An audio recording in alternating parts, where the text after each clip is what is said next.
we say the prayer together for our teacher and student. Om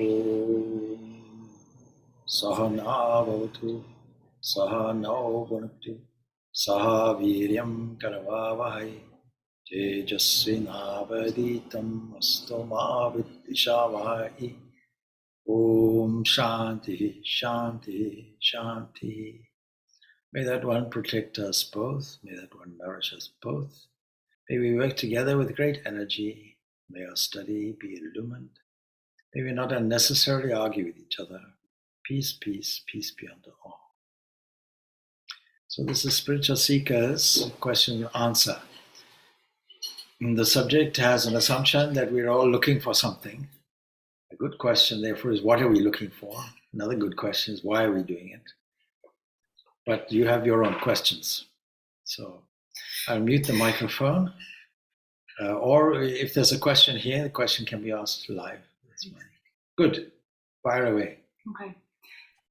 How do you know when you're fulfilling your purpose, your Dharma, I know it doesn't have to be necessarily what you get paid to do, but I'm kind of a bit stuck personally with that.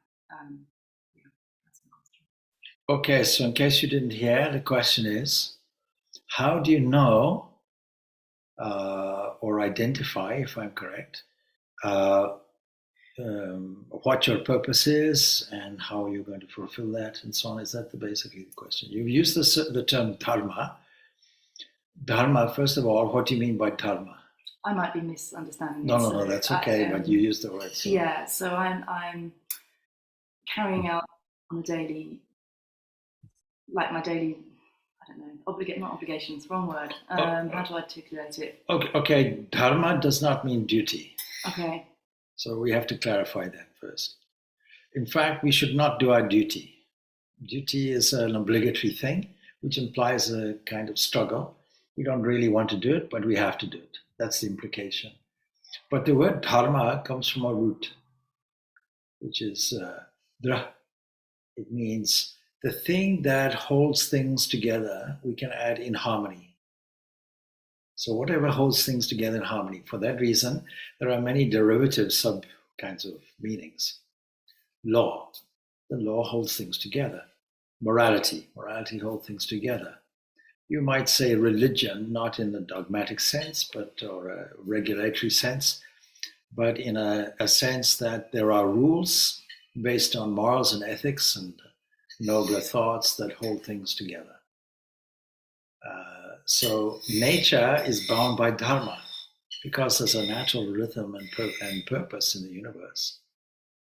Now, when we say purpose in the universe, we really are disagreeing with people of a materialistic philosophy. What does that mean? Well, there's a trend. There's a trend here in the UK and Europe in general, and probably the United States of America to a lesser extent, to make an argument, science versus religion. And by science, they mean materialistic physicality. There's nothing there except the physical, the matter. But then the next question is, what's the matter with matter a lot? Because people don't realize from a scientific point of view, matter was done away with in 1905. Einstein did it with a very famous equation. So we're stuck with potential energy. What is that? Well, energy, we don't know what it is, but we know the effects of it, something that drives something forward, moves something. So we're all moved, presumably not randomly, but because there's a purpose. So the thing that holds things together not only directs a purpose, but also on a general trend, but also on an individual basis. And it's easier to answer the first question first. And I'm going to break my rule and answer a question with a question. So what do you think the general purpose in life is? It's not the individual, but for me personally, it's to... No. Not personally, generally. Generally. Where's the universe going? Why is it going that way? And we're part of that universe, so where are you? Let's drill it down to humans. Where's humanity going? evolving. What does that mean? What does evolving mean? It's changing. Changing for what purpose?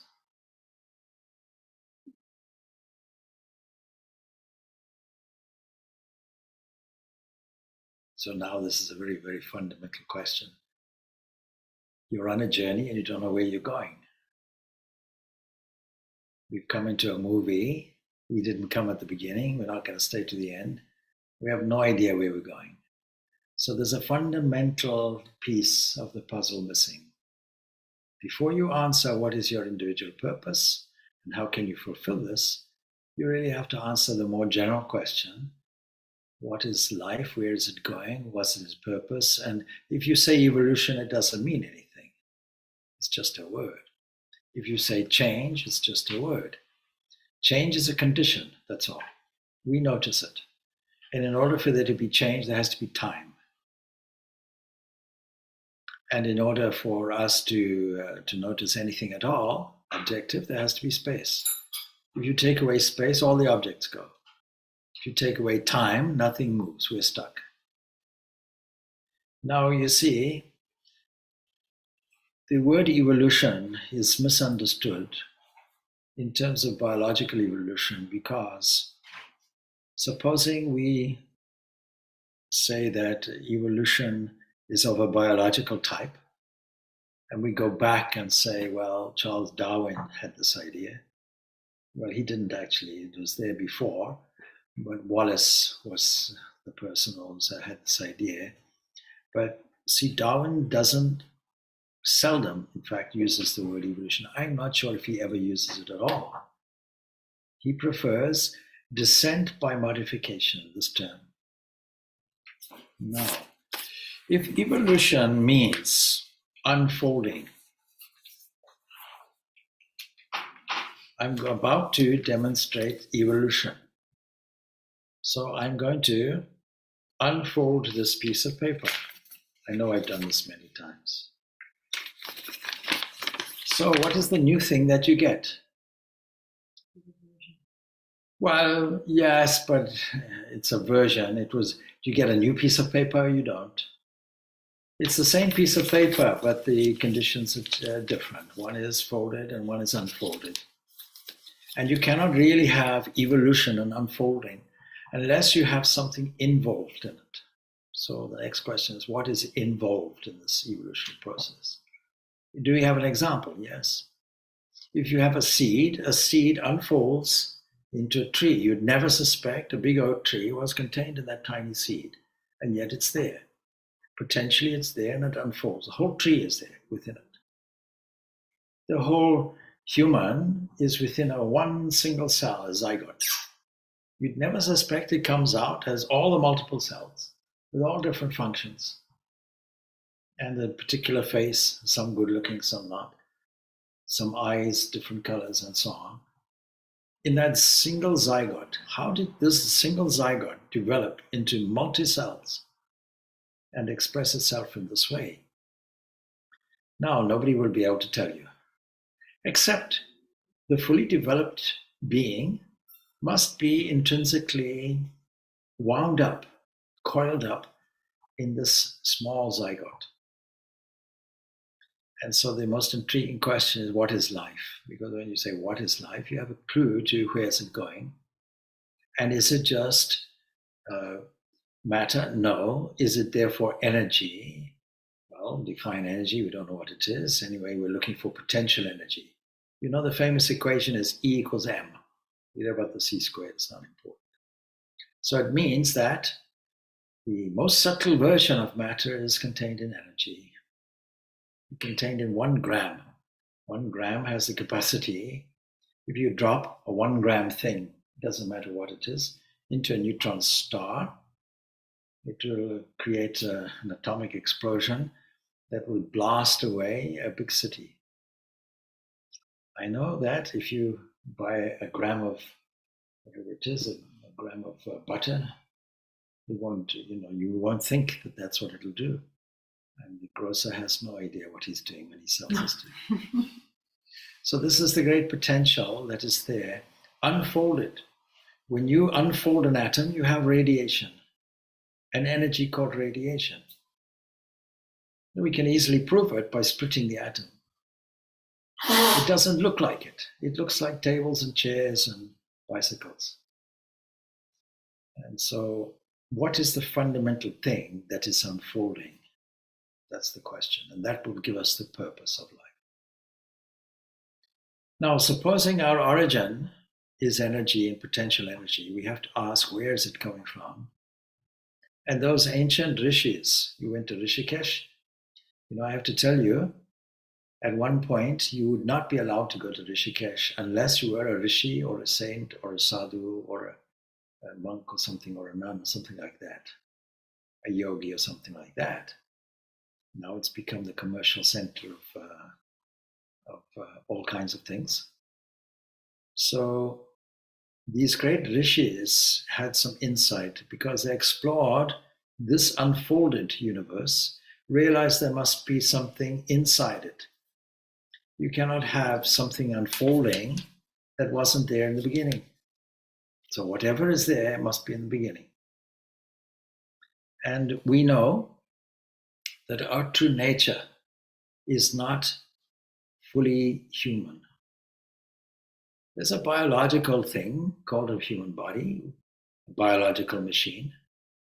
There's a biological brain that goes with it, a system of intricate neural networks. And there is a mind that is able to observe it. And we cannot find what the dimensions of it is. And then behind that will be a kind of executing, deciding factor, which we call intellect. And behind that will be an area that we go into, as it were, when all that closes down. We call that deep sleep. And then there is something that watches it and is able to recall. You see, there was somebody dancing and working. Then there was somebody that when they closed their eyes, the internal eyes were still awake, and they were doing it in a dream. And then that closed down, and there was a kind of peace. And somebody independently registered it and recalled, I had a peaceful sleep. And went back, reincarnating, as it were, as the dancing, working person in the waking state. What a wonderful drama this is. Now, if you want the origin of this, where do these three phases of consciousness come from? It must come from consciousness itself. Otherwise, you cannot get conscious, objective consciousness if it is not coming from consciousness itself. You cannot get existence from non-existence, even though science wants to do it. Science means cosmologists. Cosmologists want to say nothing made everything out of nothing. But when they look for the nothing, they won't find it. It doesn't exist. So they're going around in a circle like this, meaningless circle, which means there's no purpose from their point of view of the whole thing. And yet we find Dharma. Everything is regulated properly. There's a great James Webb telescope which is now exploring those same areas that the Hubble telescope was exploring, and seeing the most wonderful evidence of gravitational lensing. You look at a galaxy, then you look at another one, it's the same galaxy. It's just that there's been lensing going on, and you see it, the light is coming from 3-4 different directions. And we know through spectroscopy, we see the individual finger marks, or if you like, the finger marks of the galaxy, the indications of the galaxy, the identities of the galaxies, fingerprints. So, and then we peer back and we see galaxies spinning, but nothing is crashing into each other. Everything is working in harmony, and there are certain constants, such as gravitational constants and so on and so forth, which we know if we change it slightly, the whole thing doesn't work. So delicate it is, and yet such a massive scale. It's a wonder. And you gave me a book, I think, by Brian May, which gives these beautiful, beautiful pictures, exploratory pictures of the universe. So if we live in this universe, at least we should know where are we living. We should know a little bit about it. And modern technology can give you these insights. But what modern technology cannot do is to find out where is it all coming from. And if it's unfolding, if it's evolving, because there's cosmological evolution and there's biological evolution, and both are asking the same question, where is it unfolding from? And what is there for the totality? Knowing that we are not capable of seeing the totality. We can only see bits and pieces.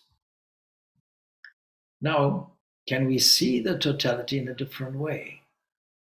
Can we take this as a sample of the whole of existence, the whole of the universe, and can we say, let me go on an exploratory trail and find out what's behind this and what's behind that and so on and so forth. And Taittiriya Upanishad, and this is why we study scripture, tells us that you think that this is one person with a personality. No, there are 5 kind of layers to a person.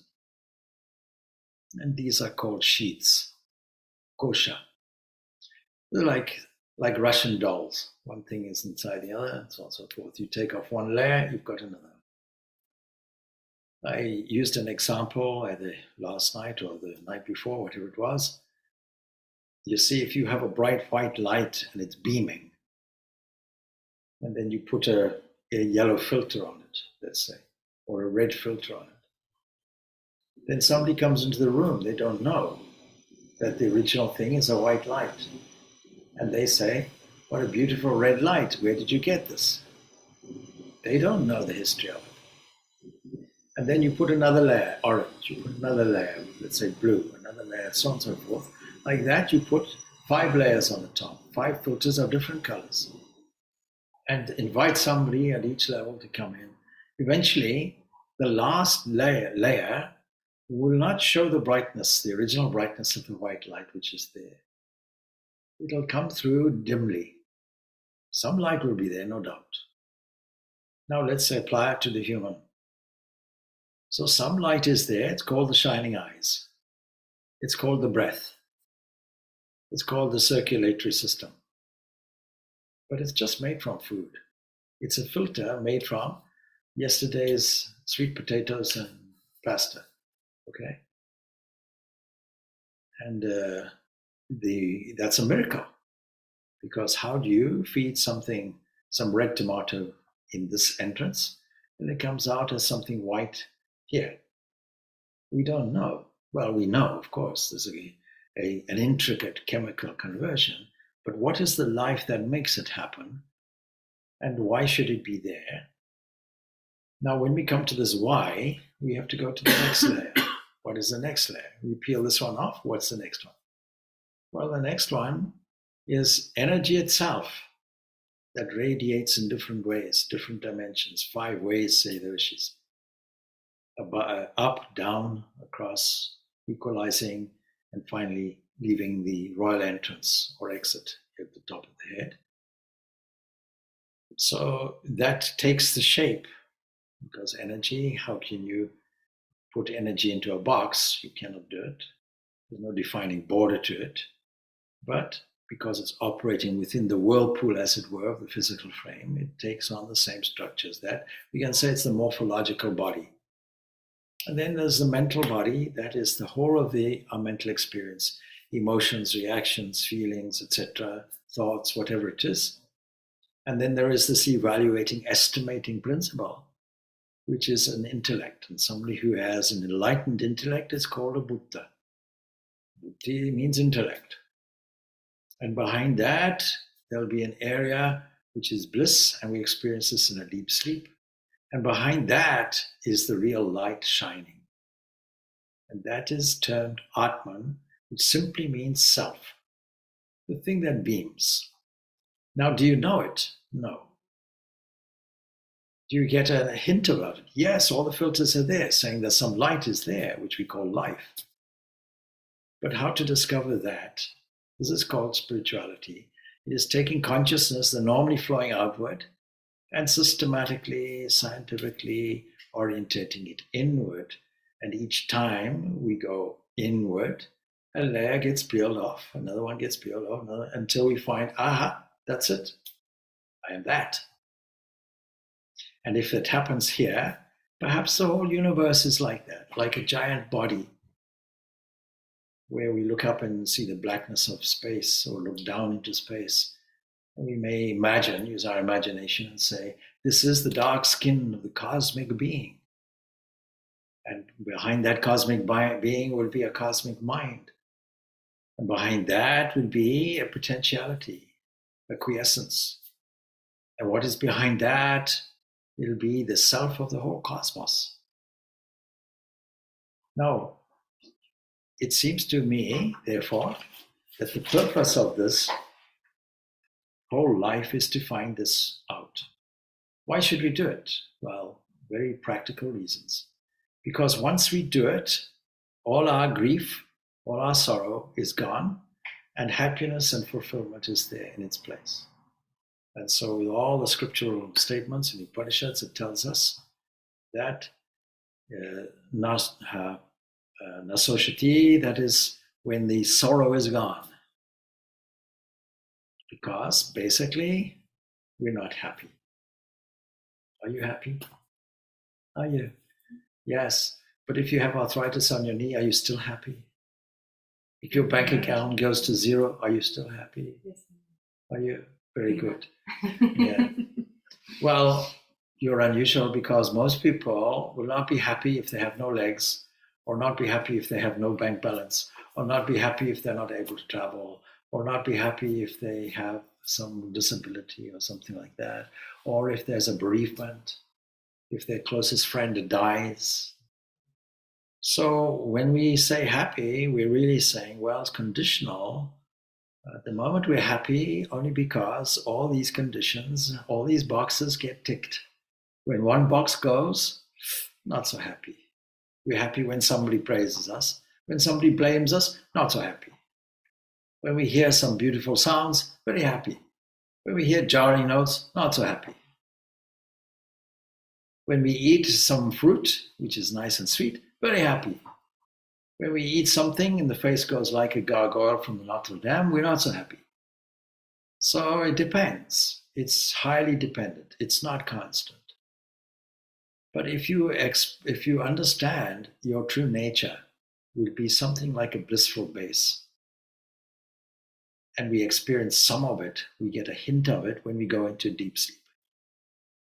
And we get more of it when we get an internal surge, not just from happiness that comes from, the senses relationship with the external world, but when we see an act of charity, or when we see a beautiful sunset, or when we see the Ganga river at Rishikesh flowing by, or when we dip our feet in, we get an internal surge. And when we feel that connection with our own source, that surge becomes irresistible, and we have a surge of joy that, if cultivated, becomes perpetual. And now we have really stumbled across cultivated, you may say, a great secret, the secret to happiness that everybody's looking for. That's the one thing. The second thing is that because of this, your will is aligned to that which creates the harmony, and automatically all your thoughts, your actions, your words will be dharmic. In other words, they'll be knitting things together in harmony. You'll be an illuminating factor for others. What a wonderful thing. Now that leads to your individual purpose. Your individual purpose is something like this. I'm going to dramatize a little bit. Supposing before you were born, so-called, you were something like waiting in a heavenly waiting room, like an angel, waiting for the right moment, the right environment to come down and share your blessedness with the whole universe through specific skills and talents. Something that is peculiar to you, something you can do that nobody else can do. That game of life, how to play it, Florence Gorbachev, that's her opening statement. Yeah. There's something that you can do, nobody else can do. Try and do it, try and find it out. It's not that you have to look for anything, because that fundamental source of skills and talents and abilities is also a driving force and also supplies the resources. You don't have to get a headache about it. You automatically line up with it. We don't have to panic. So if we want to make a kind of assessment, what is our individuality? Well, there's a process, there's no doubt.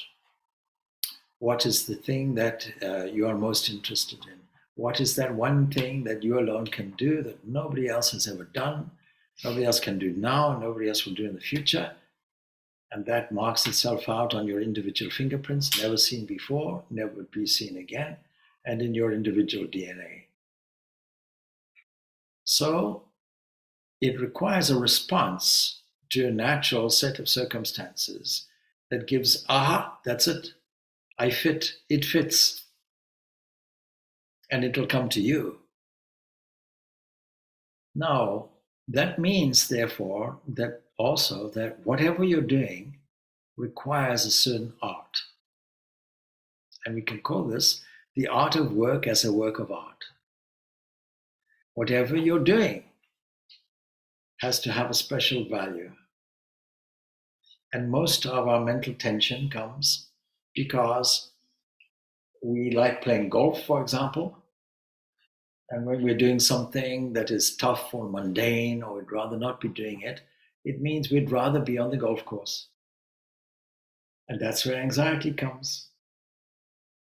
Is there a way, is there a formula that we can use whereby when we actually do something, a unit activity devoid of future anxiety or past doubt, to take that unit activity mindfully, put all our concentration, all the energy that comes with attention, and focus this attention on this unit activity and fulfill it with a sense of joy, understanding the present moment.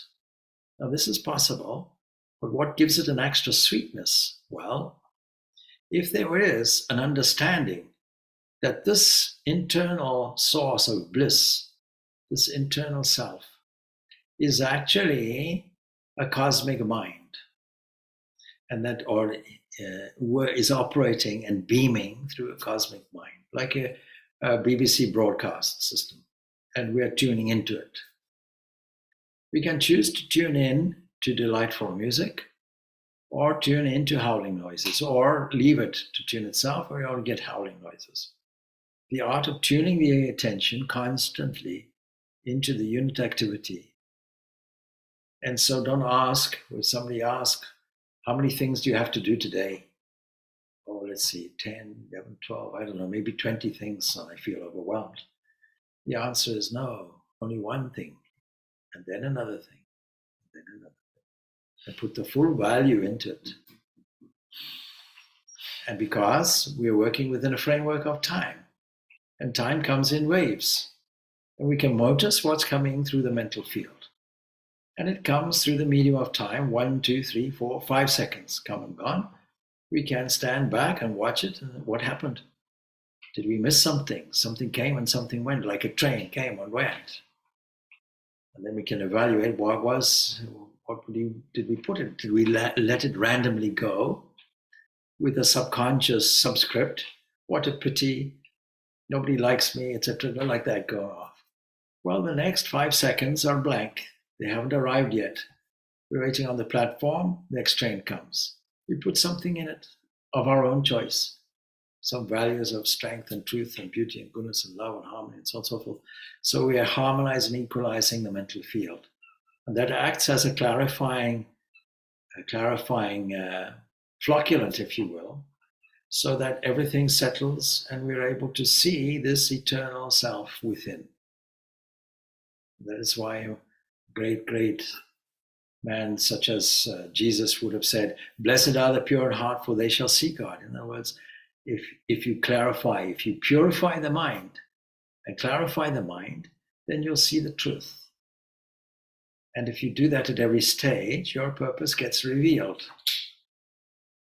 Now, purpose implies a direction, but at some point or other, we have to say, oh, maybe we're looking at it in the wrong way.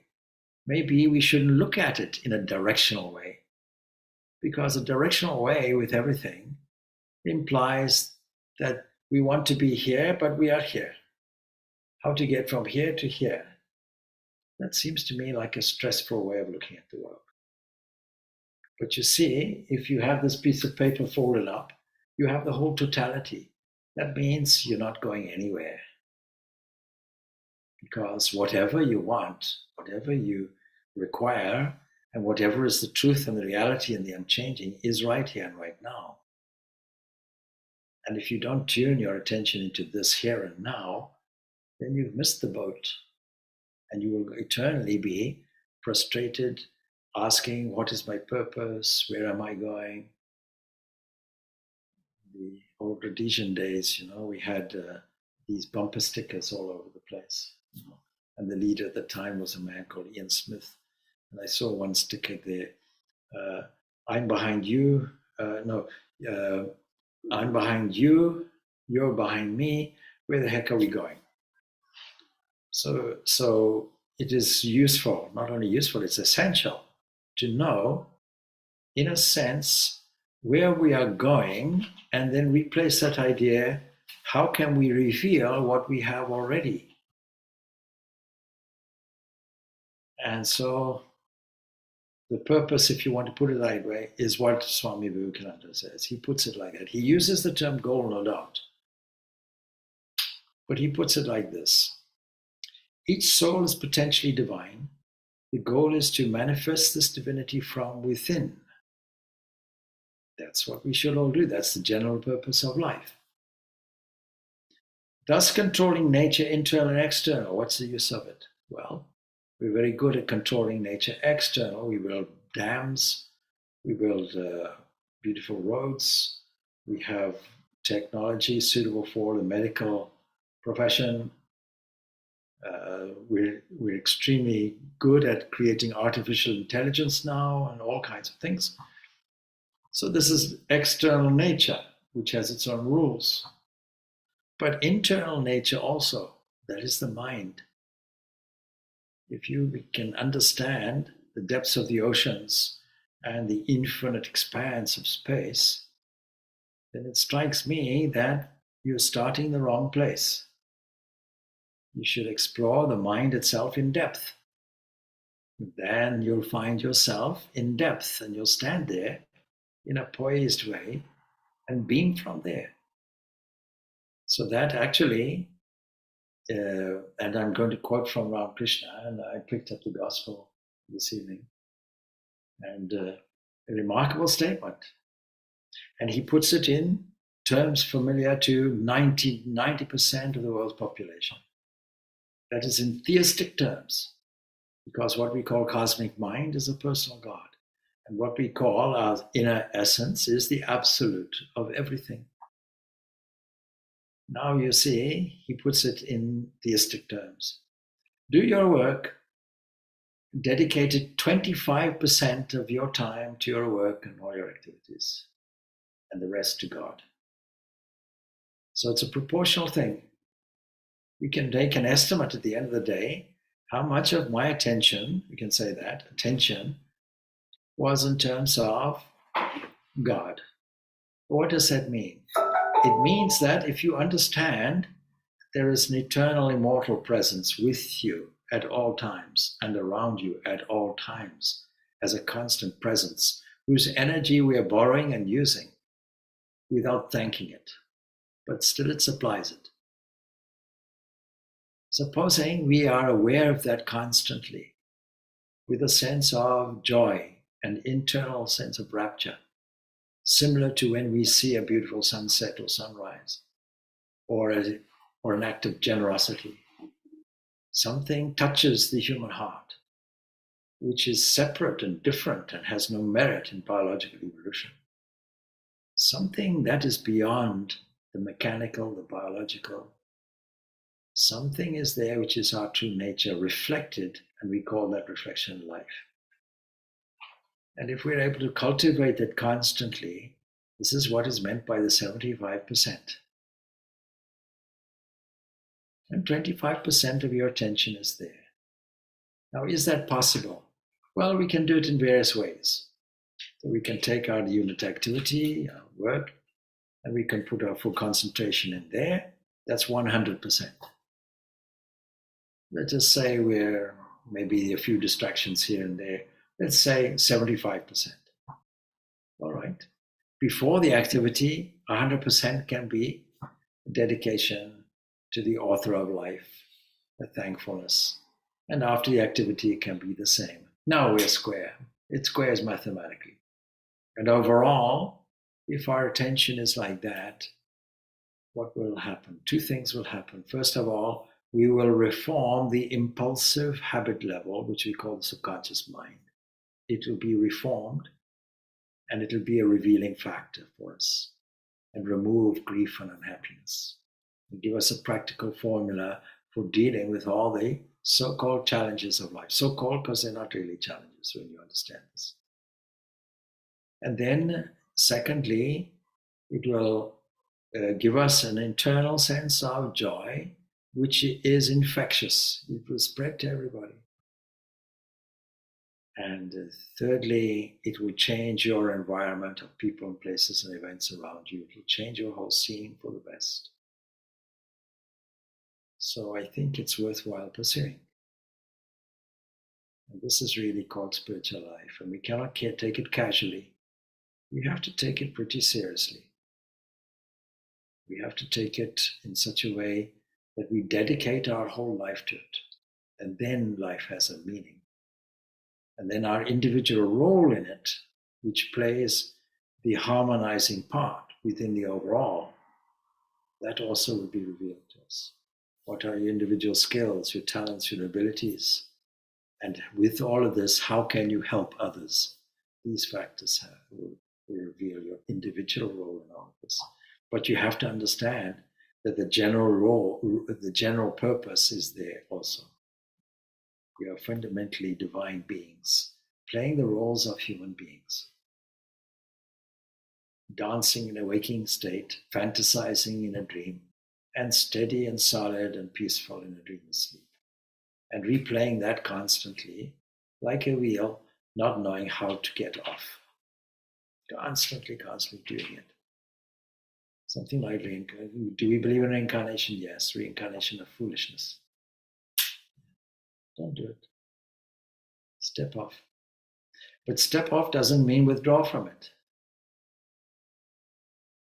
It means you go back and become useful. That's the highest stage. Not withdrawing into samadhi. That's not the highest stage. You may as well enjoy this life. You see, so knowledge and ignorance in the dialogue that was read. Knowledge and ignorance, you cannot have knowledge without ignorance. So if you have a thorn in your foot, Ramakrishna's example, you take another thorn and you take it out, and then you throw both of them away. Knowledge and ignorance, you throw both away. Use one to combat the other and then throw both of them away. You transcend it. That's the aim. Well, I don't know if I answered your question. You did. Thank you very Okay. much. So that means we have 15 minutes or so for other questions. And so I'll mute my microphone in case there are other questions from here, or if there Swamiji, can I ask you just to name the 5 layers again? So, Okay. Atman is the internal light. Then Yes. So, next layer. okay, well, let's deal with the outer one first, made from food. Food, yeah. Yeah. Next one is made from energy. Energy, yeah. Next one is mind. Intellect. No, mind. Sorry. Mind, I say mind because the term manasa is made. Okay. The whole thing is an internal instrument. Okay. Okay. So we can call it mind, which is everything. Yeah. Other than that discerning, deciding, executing, estimating principle that we call the intellect. That's so 4 is the intellect. Yes. Got it. So, And then Atman. And then we have one called bliss. Ananda Maya Kosha, it's called. And then we have the beaming entity, the white light in my example is there. Now, as we shift our stages of consciousness, you can see. So the waking world, the senses close down. Actually, the mind has internal senses, and it is the mind itself and the intellect and so on, so like that. So the sense organs are actually part of the overall internal instrument. We think they're all on the outside, but yes, okay. But the real organs are in the inside. The real instruments are in the inside. So you don't have to, if you think of an elephant, you don't have to squeeze an elephant into the ears and it appears. No, an elephant comes, a picture of the elephant comes. See, all the senses are there. You can touch it, you can feel it.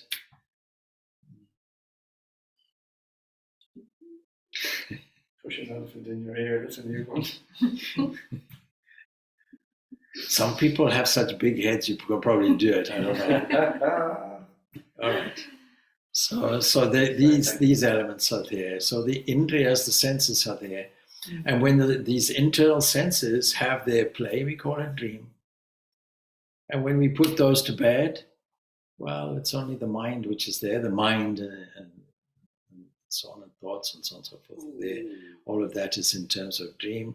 And then when all of that is gone and only that layer of bliss is there, we call this deep sleep. And that gives us makes us extremely proximate to our real nature, which in the waking state we dismiss it. Oh, it was a blank. Just a blank. Well, it was peaceful. Ah. Why is it peaceful? Because there's no two. There's no causation, no time, no space. Where there's two, you can argue and throw things at each other and have a divorce. But if there's only one thing, then there's no opportunity for this. Nothing to fear, nothing to hate.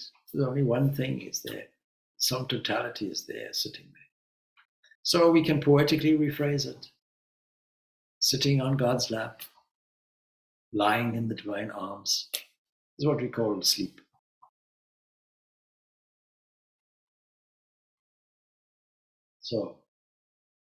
So outer layer is made from food. You must have noticed. It's just, yeah. And then there's an energy that is there that obviously when that leaves the body made from food, we call it a corpse, and there's no good feeding that. It doesn't eat. And then you have all the other layers. Now, all of those layers, minus the body, we call technically jiva. Jiva means life. We can translate it as soul. And the soul seems to make a continuous journey on and get another body, preferably one which is not 70 or 60 or 50 or whatever it is. 40. Preferably one which is, well, it's a zygote, you see, it's just and from there, miraculously, nobody can explain how a single cell becomes multiple cells all over the place with different functions and individualities taken from XY chromosomes. It's a kind of magic. We don't say it's magic. We say there's an internal driving force, because for me to unfold that piece of paper, hands and so on were necessary. Some driving force had to do it. Some unfolding entity had to do it. And what we are saying is, actually, it's not me plus paper. This is a self-unfolding thing. It is a sum totality unfolding itself. It doesn't require a separate agent to do it. It is a self-evolving thing, and it is involved in the process. You cannot have evolution without the involved principle, and at the end, you get the same thing. You get the totality. This totality we call realization. So if we unfold this piece of paper and say, where are we now? Well, maybe we've unfolded most of it, maybe half of it. The rest of the unfolding is what we call realization, is what we call fulfillment. This is our purpose, to fully evolve. Your answer is correct, to evolve This is full unfolding of the absolute totality.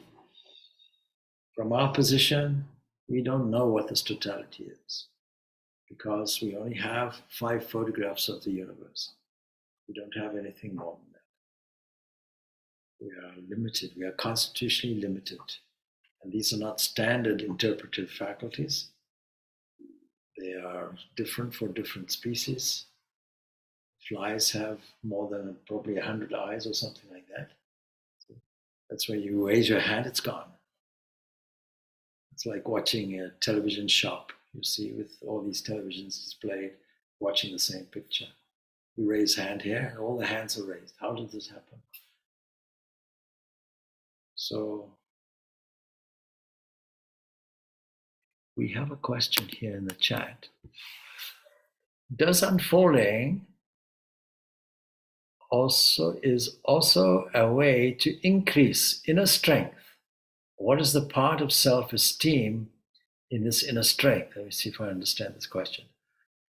So does unfolding is also a way to increase inner strength? Yes. But what do we mean by strength? Well, you said inner strength. Absolutely. Strength of character will be there, there's no doubt. Strength and conviction will be there. The closer we get to a more truthful, more absolute, more aspect, if you will, the more we do that, then the stronger our faith is, the stronger our conviction is. And along with that is we become less fearful. Fear also goes away. Grief also goes away. So yes, inherently, of course, it makes us strong. Then the next part of your question is, and what is the part of self-esteem in this inner strength? Well, let's refer you to the Bhagavad Gita. Can we do that? You see, I often ask the question, so who's the most ancient practical psychologist we know of? And some say Freud and Jung and this and that and the other. No, it is Krishna. And Krishna is sitting there on the battlefield, faced with somebody who is shaking and suffering from nervous breakdown. So I notice that Krishna does not say, please lie down in the field, here's a cushion, and tell me all about your childhood. Tell me how your father did this and your mother did that, and how unhappy you are, and so on and so forth, and replay that 1,000 million times. And if he's a modern psychologist, he'd say, and even when you pause, I'll still keep charging, and come back next week, and come back forever. As long as you come back, I get fees. He doesn't do this. He doesn't weaken the person's position. So what does he tell him? He tells him up straight away. Tells him the fundamental truth straight away. And you know, the Vedanta philosophies, the Upanishads, the Bhagavad Gita, and so on, these are the only texts that are used in practical spiritual life that will assert straight away your total inner strength. They assert straight away your divine nature is only one without a second. It is the Atman, and water cannot weight it, and fire cannot burn it, and air cannot dry it. It is indestructible. It is the infinite, invisible, my language.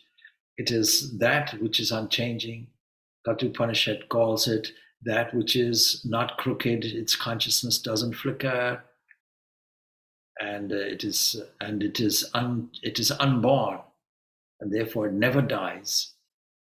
So bodies come and bodies go, bodies die and bodies are born, no doubt, because they're made from food, and that's necessary. It's necessary instrumentation.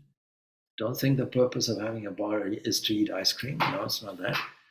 It's to use it as a vehicle to fulfill your fundamental purpose, to spread your angel wings on this planet and leave your mark and go back to the divine source. Why not? So he doesn't do that. He doesn't say, let us compound your pain by you reviewing, playing the old record over and over again. T for two, two for T, you for me for you. What's the next record? Same thing again. Why don't you play something new and exciting? You have a new second arriving. Why don't you play something new, something refreshing, something creative? Do that. Why do you have to go and review the old habit level, and by doing that underline it and make it bigger? By reviewing it constantly, instead of saying what a pity, why don't you say what a glory? Instead of asking why, ask why not, what next? So the whole of the Bhagavad Gita is saying the strength and the self-image, if you will, is the self-confidence of Arjun, bit by bit. Instead of saying you're weak, if you say I'm weak, you'll be weak. If you say I'm a sinner, you'll be a sinner. If you sin, whatever that means, and you say, oh, maybe I need to apologize. Well, once is enough. Don't do it every second and every day. I'm so sorry. Be a public nuisance. Knock on the door. Oh, by the way, I was sorry that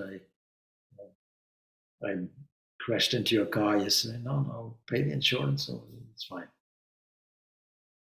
So it's much better to use the resource of time and put a better investment. And every second is a blank check, not used. Put something useful in it. Next second. That'll be much more valuable. That means we have to shift our way of thinking and revalue things. And we have to revalue the body as the earth car, say, and forget about my body or I, or any of this thing must go.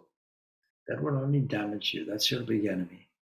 Instead of doing that, say, this is the Lord's housing, the Lord's city. You clean it on the outside and you clean it on the inside through diet and exercise and 5 things that you have to do and all the rest of it. Whatever it is, vomiting and so whatever is necessary, you do it fine and clean out the body. That's grand. And so that's fine. But you see, with what purpose? So if you do all that and you don't know why, it seems completely useless to me. You may as well sit down by the Ganga and enjoy your ice cream. So, all right, that's fine. Then what about the mind? You revalue it as the Lord's inner chamber, the Lord's sitting room, the Lord's throne room. And you clean that also through meditation, japa, and so on. Cleaning the body, cleaning the mind makes your occupation a cleaner. What is my dharma? I'm a cleaner.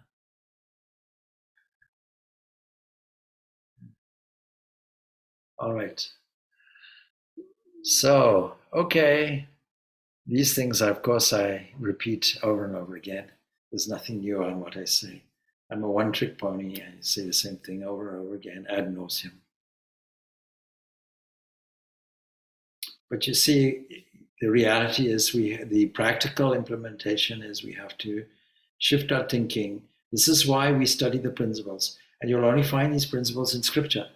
What kind of scripture? Well, we take the Upanishads because it's sheer philosophy, nothing else. No personalities involved or anything. It is just the insights, the discoveries of these rishis who used to sit there in Rishikesh and other places, of course. Why in those places? Well, because you have the water flowing and you have the mountains and you have the nature all around. Nowadays it's a bit different. You have the tuk-tuk smoke and the beggars and the whatever, and the noise and so on, blaring out. So that's okay. But that's no reason why your internal vehicle cannot be calm and peaceful.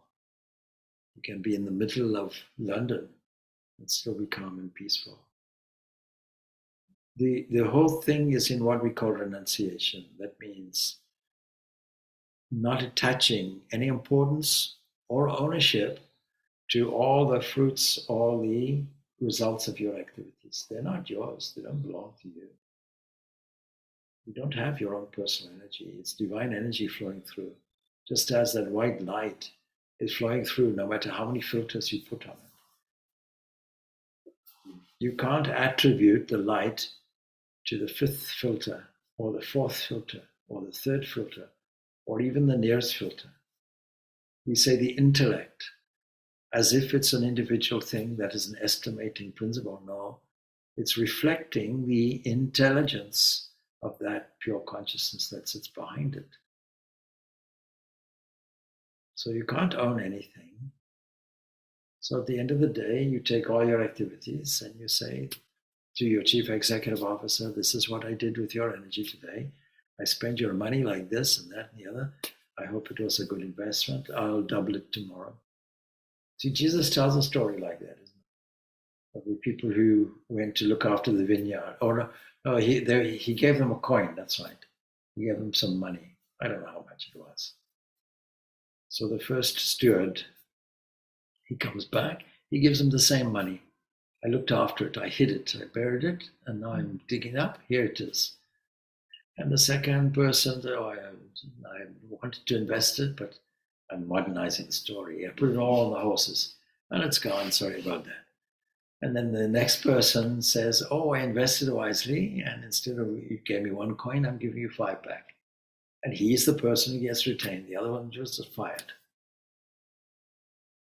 So there's an investment that is given here as life breath and talent and skills and individualities. We should use it and give the results back. These belong to you. And with all of that, concentrate your full energy in the form of attention on single activities, single unit activities, and derive great enjoyment from it. Why do we get anxious and tired? It's because what we're doing, we're not enjoying. So there's somebody who shall remain unnamed, who went to an O2 concert for 4 hours. I said, what great powers of concentration you have. No, I enjoyed it. Well, then you see, if you can enjoy something like that for 4 hours, why not 4 days? Why not 4 years? Why not 40 years? If you have the capacity to steer attention towards something joyful and pleasant, then why don't you cultivate that faculty every second of your life and enrich your life? Then every single cell of the body will beam with it, will beam with the joy.